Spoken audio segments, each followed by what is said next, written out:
Gördüyünüz kimi badımcanları yumuşam və saplaqlarından təmizləmişəm. Badımcanlar bu arada xırda, eyni ölçüdə və çox təzə olmalıdır. Onda sizin mürəbbəniz çox gözəl alınacaq. Qabıqlarını soyuram.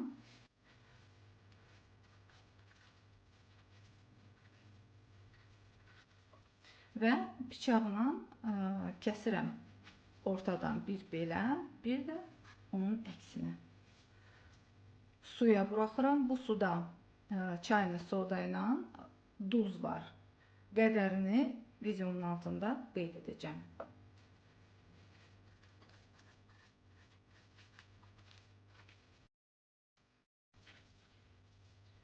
Gördüyünüz kimi badımcanların hamısına qabığını soyduq. Kəsikləri elədik və suya qoyduq. İndi üzərinə elə bir şeylə örtməliyik ki, tamamilə suya batırsın badımcanları ki, nə qaralsın, nə hava üzü görsün. 4 saat keçdi. Badımcanlarımızın rəngi heç dəyişməyib, amma su olub qapqara.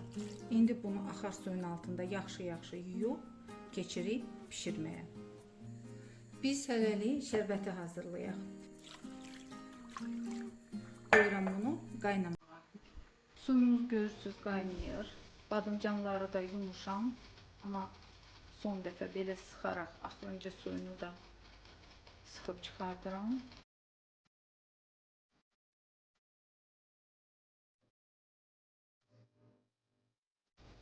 Badımcanlar 15 dəqiqə qaynadı. İndi yığıb soyuq suya qoyuruq. Bir də yaxşı-yaxşı yuyub, sıxıb və şirəyə qoyacağım. Şərbətimiz qaynayır. Gördüyünüz kimi badımcanları yaxşı-yaxşı sıxmışam. Axırıncı suyunu da çıxartmışam. İndi şərbətə qoyuram və 2 saat yəqin ki bişirəcəm. Kəfi yığırıq. Əgər sizin elə imkanınız varsa, mürəbbənin yanında durub ara-sıra qarışdırıb badımcanları şirəyə batırmaq, onu eləyin. Yox, elə imkanınız yoxdursa, üzərinə mütləq qapaq bağlayın ki, badımcanlar havada qalıb qaralmasın. Badımcanlar artıq 1 saatdır pişir. İndi ədəvalarımı əlavə eləyəcəm və altını azaldacağım. Daha vaxtda pişirəcəm.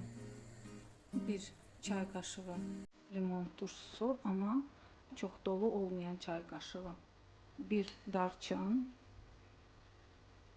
5-6 dənə müxək. Pişirməyə davam edirik. Saat yarımdır ki mürəbbə pişir.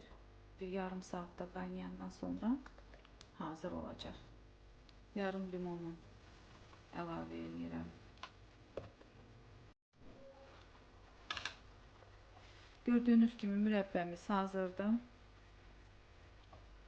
İçinin tumuna qədər, toxumuna qədər görünür. Çox gözəl rəngi var, çox gözəl ətri var. Altını keçirtdim. Qoyacağım qalsın, şirəni çəksin canına.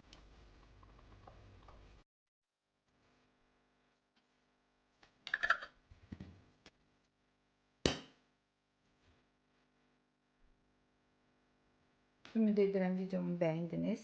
Abunə olub, like edib və zəngi basmağı unutmayın. Sona qədər izlədiyiniz üçün təşəkkürlər.